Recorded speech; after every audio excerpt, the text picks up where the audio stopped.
অন্যায় করণের লেগে আমি তোমাকে কত খারাপ ব্যবহার করছি, কষ্ট দিছি তোমার। পুরুষ মরে যাইছে সব কইছি, আমি যে পাপ করছিলাম ওইভাবে শাস্তিও আমি পাইতাছি শাহিন। বন্ধুরা, ব্রেকিং নিউজ হতে যাচ্ছে, আপনার ভিডিওটি দেখেন। বড় পর্দায় ফিরছে তানিয়া। ছোট পর্দার জনপ্রিয় মুখ তানিয়া বৃষ্টি। এক দশক আগে চলচ্চিত্র জগতে অবসর হয়েছে এই অভিনেত্রীর। বেশ কিছু সিনেমায় অভিনয় করলেও নাটকের অভিনয়ের জন্য দর্শকপ্রিয়তা পেয়েছেন। দীর্ঘদিন বিরতি কাটিয়ে আবারও বড় পর্দায় ফিরছে তানিয়া বৃষ্টি। রায়হান খানের ট্রাইব্যুনাল সিনেমা দেখা যাবে এই অভিনেত্রীকে। 2015 সালে আকরাম খানের গাছফুল দিয়ে চলচ্চিত্র যাত্রা শুরু হয়েছে এই অভিনেত্রী।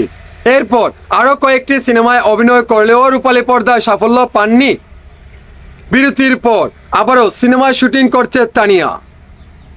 কুটরুম ড্রামা সঙ্গে ক্রাইম থ্রিলার মিশ্রণ তৈরি হচ্ছে ট্রাইব্যুনাল সিনেমার কাহিনী। তানিয়া বৃষ্টি তাছাড়াও আরও অভিনয় করছেন তারেক আনাম খান, আদর আজাদ, মৌসুমী হামিদ, রাকিব হোসেন, ইভেন সায়রা আক্তার, জাহারা মিলন ভট্টাচার্য, মানে আরও অনেকেই থাকছে এই সিনেমায়। এই মাসের ভিতরে চট্টগ্রাম শুরু হয়েছে সিনেমার শুটিং। ট্রাইব্যুনাল সিনেমার শুটিং চট্টগ্রামে শুরু হয়েছে, চলবে আরও কিছুদিন। সম্প্রতি শুটিংয়ের একটি ছবি শেয়ার করেছে নির্মাতা রায়হান খান। নতুন এই সিনেমার খবর জানিয়েছে, সেই ছবিতে দেখা যায় এই একটি টানের দাঁড়িয়ে মিলন ভট্টাচার্যর সঙ্গে গভীর কোনো বিষয় নিয়ে আলাপ আলোচনা করছে আদর আজাদ। সিনেমাটি নির্মাণ হচ্ছে একটি সত্য ঘটনা অবলম্বন, যে গল্প নেতিবাচক এবং প্রতিটি রায়ের পিছনে লুকানো রাজনীতিক নিয়ে প্রশ্ন তুলবেন। এই বছরের মধ্যে কাজ শেষ করতে চান নির্মাতা। আগামী বছর শুরুতে প্রেক্ষাগৃহে সিনেমাটি মুক্তির পরিকল্পনা করা হচ্ছে।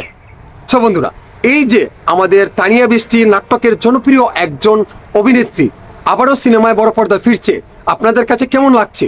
আর এই নায়িকা আমি যতটুকু মনে করি ছোট্ট পর্দায় থাকাটাই বেস্ট ছিল, কারণ বড় পর্দায় অনেকেই নাটক থেকে যায় গিয়ে কিন্তু সেইভাবে সাফল্য হয় না। কারণ আদর আজাদ কি সিনেমা বানায় আপনারা অবশ্যই জানেন, এটা আমার বলার কথা না।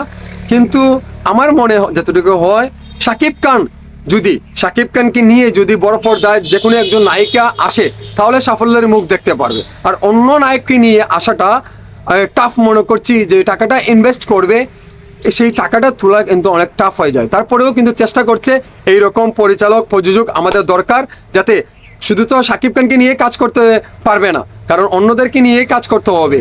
আর তারা চেষ্টা করছে আরও একজন সুপারস্টার তৈরি করুক, এটা এপিসোড করছি। সো বন্ধুরা, ভিডিওটি অনেক কষ্ট হয়েছে, ভালো লাগলে লাইক, কমেন্ট, শেয়ার, সাবস্ক্রাইব করতে ভুলবেন না প্লিজ।